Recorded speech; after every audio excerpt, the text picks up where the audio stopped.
Bonjour mes amis. Dieu nous impose des épreuves pour nous apprendre à nous dépouiller. Autrement dit, à nous détacher du matériel, de ce qui est superflu, pour aller à l'essentiel.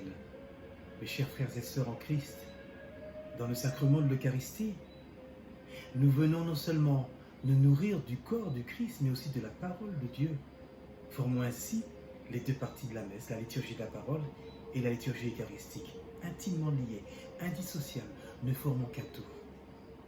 Dans le Notre Père, le pain dont on fait référence et dont nous avons besoin pour vivre est le pain de l'Eucharistie, qui se reçoit comme le pain quotidien, ou comme la manne que les Hébreux ont reçue au désert. Ce n'est peut-être pas le pain que nous souhaiterions, non. Nous aurions préféré peut-être à la place des richesses matérielles, ou en pouvoir ou en gloire.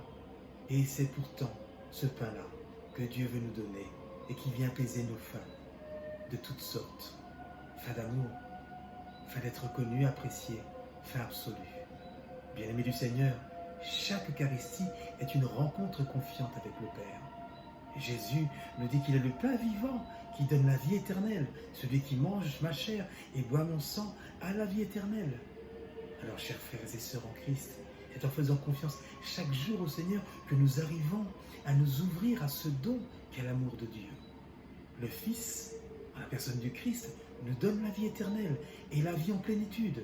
Le pain eucharistique est la vraie nourriture, le vin est la vraie boisson, car ils sont chairs et ils sont sang même du Christ offert au sacrifice pour le salut du monde. L'Eucharistie est le sacrifice du Christ, c'est une communion au don du Fils qui se vit dans l'Esprit Saint et qui fait de nous un seul corps, un seul sang en Jésus-Christ.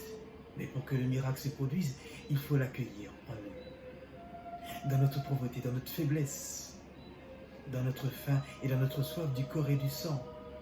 Alors si nous n'avons pas faim et pas soif de Dieu le Père, Fils et Esprit, aucun miracle ne peut se produire.